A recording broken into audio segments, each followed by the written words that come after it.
Welcome to my channel మహా story book. అందరికీ నమస్కారం అండి.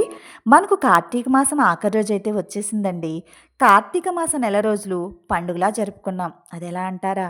స్నానాలు, జపాలు, విష్ణు ఆలయానికి వెళ్ళడం, సాయంత్రం శివాలయానికి వెళ్ళి దీపాలు వెలిగించడం, భజనలు, సోమవారం నాడు ఉపవాసాలు, వ్రతాలు, ఎక్కడ చూసినా దీపాలు, స్వాముల శరణఘోషలు, శివస్వాములు బిల్వ దళాలతో శివుని అర్చన చేయడం, ఏకాదశి ఉపవాసాలు, ద్వాదశి దీపాలు, కార్తీక పౌర్ణమి జలాత్వర్ణం వెలిగించడం, మా శివయ్యకు రోజు రుద్రాభిషేకాలు, రుద్రహోమాలు, మనం స్నాన జపాలతో పాటుగా నదిలో దీపాలు, ఇంట్లో దీపారాధన, తులసి దగ్గర దీపారాధన, దేవాలయాల్లో భగవద్గీత పారాయణాలు, లక్ష దీపోత్సవం, మనకు భక్తి ఛానల్లో రోజు కోటి దీపోత్సవం, అన్నదానాలు. అయ్యో! అసలైనది మర్చిపోయానండి. ఉసిరి చెట్టు దగ్గర వనభోజనాలండి. ఉసిరి దీపాలు దానం చేయడం, సాలగ్రామ దానాలు. అబ్బా! ఇలా చెప్తూ ఉంటే పండగలా ఉందండి. ఇలా ఈ నెల రోజులు చాలా బాగా ఈ సంవత్సరం చేసుకున్నాం. అయ్యో! నేను మర్చిపోయానండి. ఈ నెల రోజులు కార్తీక పురాణం కూడా చదువుకుంటాం. అయితే కార్తీక మాస ఆఖరి రోజు వచ్చేసిందండి. ఇప్పుడు మనం పోలి స్వర్గ కథ చెప్పుకుందామా మరి? పూర్వం పోలి అనే గొప్ప భక్తురాలు ఉండేది. ఆమెకు వివాహమై అత్తగారింటికి వెళ్ళింది. ఆమె ఇంటికి చిన్న కోడలు. ఆమె అత్తగారు తన నలుగురు కోడళ్లతో స్నేహంగా ఉండేది. కానీ ఆఖరి కోడలైన పోలి పట్ల అసూయతో వ్యవహరించేది. ఆమెకు మాత్రమే అన్ని పనులు చెప్పి చేయించేది.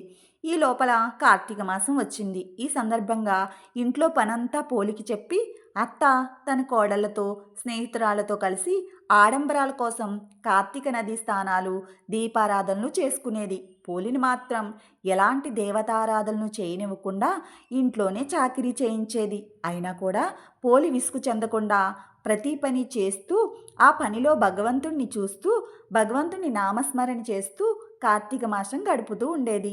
తన ఇంటి వద్ద ఉన్న నూతి దగ్గరనే కార్తీక స్నానాలు చేసి మజ్జిగ చిలికిన కవ్వానికి అంటిన వెన్నతో దీపాలను వెలిగించి భక్తి శ్రద్ధలతో శ్రీహరిని కార్తీక మాసంలో కొలిచేది.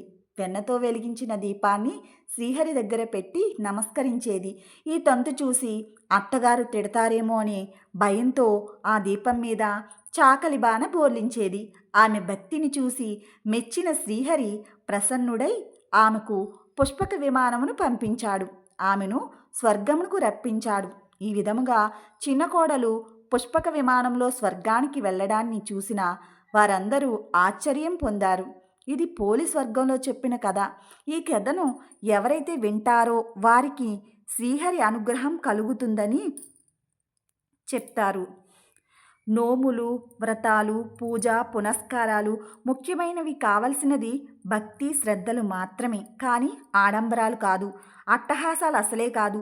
ఆడంబరాలతో పూజలు చేస్తే దేవుడు కరుణిస్తాడని అర్థం కాదు.